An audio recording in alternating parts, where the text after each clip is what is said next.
Hey guys, it's me. Let's begin with a prayer. Our Father, who art in heaven, hallowed be thy name. Thy kingdom come, thy will be done on earth as it is in heaven. Give us this day our daily bread, and forgive us our trespasses, as we forgive those who trespass against us. Lead us not into temptation, but deliver us from evil. Amen. In the name of the Father, and of the Son, and of the Holy Spirit. Amen. So, section 9.1, we're continuing with it. It's the square root of a number. So square root is a value that when multiplied by itself equals a number. So each positive number has a positive and a negative square root. So let's say if you have 16, find a value when multiplied by itself gives 16. What are the numbers? We can say 4 times 4 is 16, right? Now I can also get 16 by multiplying negative 4 times negative 4, right? That is also 16, right? So the square root of 16 is plus or minus 4. The value when multiplied by itself equals 16. So this will be plus or minus 8. This will be plus or minus 10. And this will be plus or minus 15. So if you have a radical sign means the square root sign. If you have a radical sign, that only represents the positive square root. So this will be square root of 49 will be, we just say the 7. If you're given what is the square root of 49, you would say plus or minus 7, right? But when you have a radical symbol, you only write the positive square root. That means they are only requiring us to give the positive square root. So this is 13 and this is 16. Only the positive square root, a positive number. So this will be 14. So again find the square root. Here there is no radical sign. So that means you need to write both, right? Plus or minus 4. Same thing. So if there is no radical sign, you should answer plus or minus. So a radical symbol assumes positive square root. So square root of 64 is, we are only writing the positive, right? So that means we need only the positive or the principal square root. So that's 8. But this negative is outside. So you would write square root of 121 is 11. So this is negative 11. And this plus or minus square root of 9 is plus or minus 3. Square root of 9 is 3. The imaginary number I is the square root of negative 1. Negative numbers do not have a real square root. You don't need to know any of this. So square root of negative 1. Square root of negative 1 is defined as I. I is the imaginary number.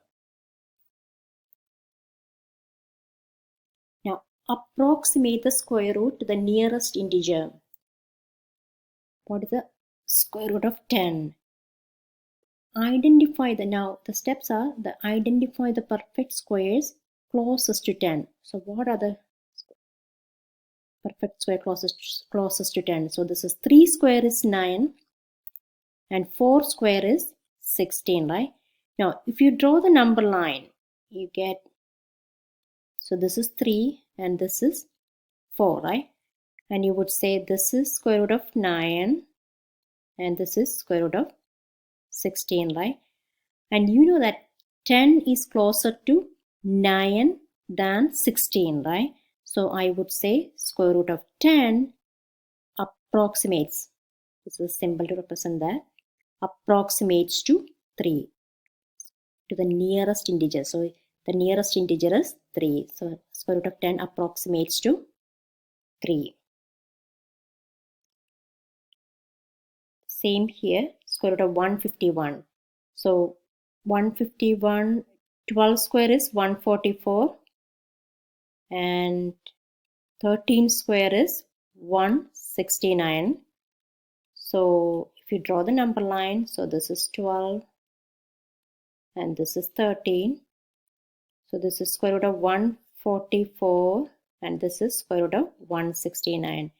And 151 is closer to 144 than 169, right? So I would say square root of 151 is approximate to 12. And again, here the negative is outside, square root of 200. So you know that 14 square is 196 and 15 square is 225, right? But we have it's a negative square root of 200, right? So we have negative numbers. So this is our negative 14. This is our negative 14 and this is our negative 15. And this is negative square root of 196 and this is negative square root of 225. And you know that 200 is closer to 196 than 225, right? So then you would say negative of 200, square root of 200 is closer to negative of 196, or should say the closest nearest integer is negative 14.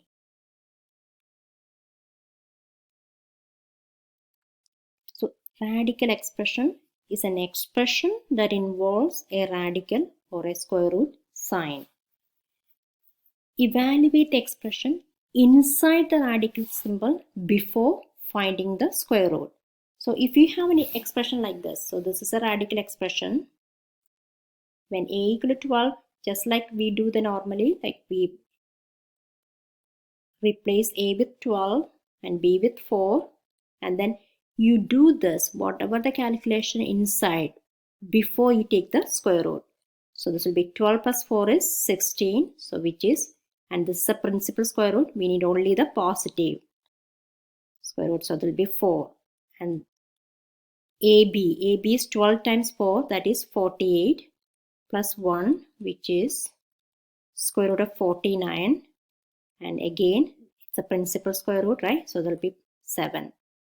So that's basically it. Thank you guys.